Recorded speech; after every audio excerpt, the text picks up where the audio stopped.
It's my great pleasure now to welcome our next speaker, Dr. Tetsunari Iida, who is the director of the Institute for Sustainable Energy Policies in Japan. Tetsu, you are one of the leading renewable energy experts in Japan. You were already a proponent of renewable energy and one of the big fighters for renewable energy before the disaster happened 10 years ago.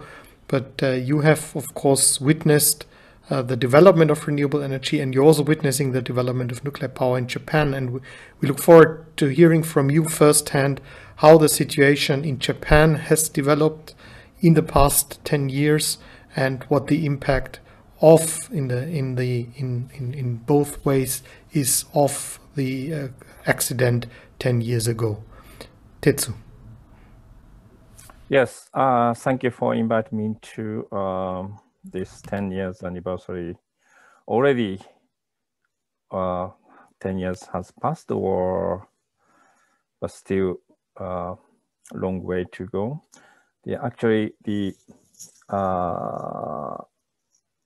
So last 10 years, it was the big change from a global perspective to the solar become 10-1 cost, and the wind is declining 10-3 cost, and both wind and solar is now cheapest energy in a global average. It was never imagined 10 years before. It's a kind of the historical coincidence. The Fukushima nuclear disaster is a kind of a wake-up call and also a kind of a starting point of the global renewable energy, the disruptive change toward 100% renewable energy. So, Germany and the Australia and Italy, Switzerland, Taiwan, South Korea, all other countries are moving rush to renewable energies, the society, but only Japan ourselves is still long being kind of a crossroad. This story still worry about our energy should be which directions. So it is still we must fighting to more mobilize the peoples, mobilize policies and politics toward renewable 100%. But good news is the people's the opinions sharply shift before March 11th, 10 years before, and after is a big shift from nuclear to renewables. It still stay the vast majority of the Japanese peoples against or negative toward renewable nuclear, and also both vast majority of the Japanese people support to promoting renewable, and also the bunch of the bottom-up community power come up with after the disaster. So we have something like 200 or 300 the community power come up with. They are very much the variety and very much the active and energetic to promoting their community power still. So, and also the more and more the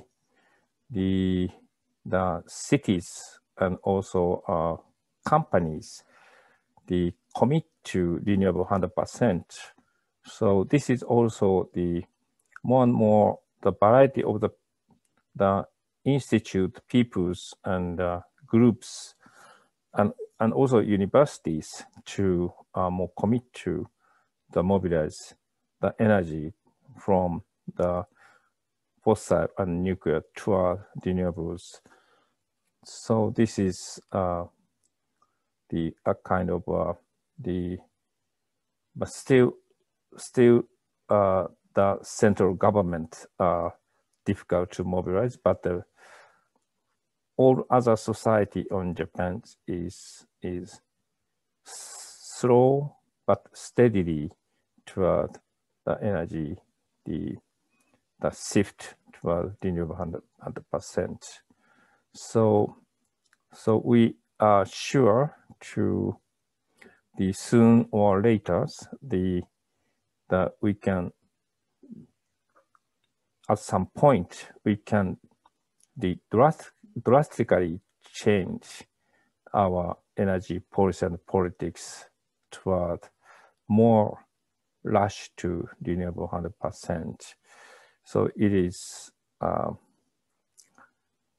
still not yet the government, but the time is the nearby. So this 10 years anniversary is a kind of new starting point. The Japan should change in some time, the near futures. So a lot of the event is come around this 10 years anniversary. So tomorrow we also have the big event of the global nuclear free and renewable 100%, and also fossil free, the energy, the conference tomorrow, and the 5 former prime ministers also joins us to this 100% renewable conference. So I'm relatively optimistic we can achieve we can mobilize whole the Japanese society. So thanks again for inviting me to the important occasion to we can report the current situation in Japan. Thank you, Stefan. Thank you so much, Tetsu. And let me just also mention that if some people in the audience, if you have any questions, please use the chat window, type your question, and then we can address the person. Yeah, it is very, of course, good to hear directly firsthand from you, Tetsu. So these days, if I may just ask you, there's many events on the day of the anniversary. So people are thinking back, probably also of the victims of the earthquake, but also of the nuclear accident. Yes, actually, we had 1 month before we had a relatively big earthquake hit to Fukushima. Very much surprisingly, this was 1 month before the earthquake was some additional earthquake of the 10 years before the earthquake. So still, our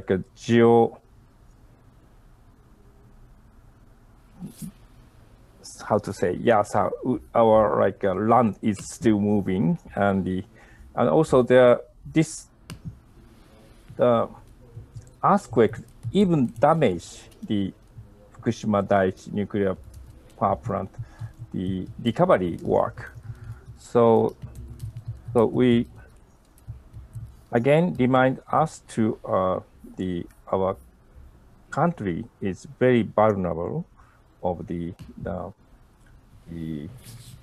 earthquake as a nature's disaster. So we should how to get out from the nuclear, also the fossil fuel to renewables. So more and more people, even young people, is now very much activated to working on that. So what's when we talk about renewable energy, what is the most successful renewable technology at this point of time in Japan? I know that there's not so much progress in wind, but some, and solar power Japan is very strong in. Yes, As statistics, we have 60 gigawatt solar power last decade, and around 9% of the electricity supplying. It's a sharp increase, and the wind is still slow growth. It's only 4 gigawatt, but especially offshore wind, the coming decade is more than 10 gigawatt wind is planned to build. So this is even the electricity monopoly or big industry now rush to offshore and wind power. So it is good sign to the Japanese conservative industry, even conservative industry work for renewable. So they are now slowly understanding that nowadays the new energy should be more reality than the other nuclear or fossil fuel. Now, as we also have two representatives here from bioenergy and from geothermal, what is the situation of, I know Japan has a lot of geothermal potential.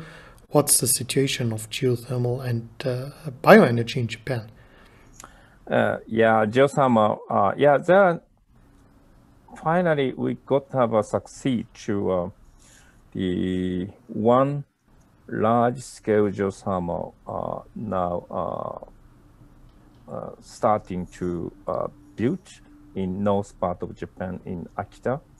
It's something like several hundred megawatts, but most of the geothermal is relatively small, 1 megawatt or less, even less than 1 megawatt. It's that's a kind of a surplus heat from the hot super, because the Japanese geothermal development is always conflict with the local, the hot super industry. So it's a very difficult to the local consensus to make.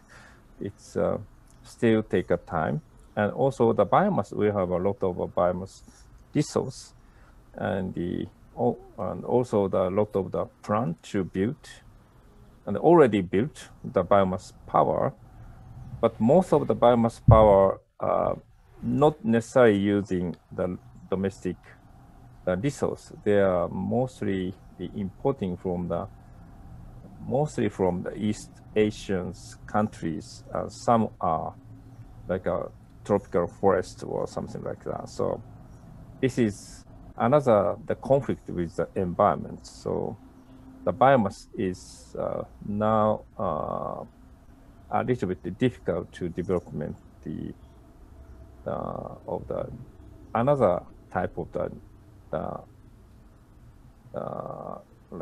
nature conservation issues. So both the biomass and the geothermal is a little bit difficult to promote.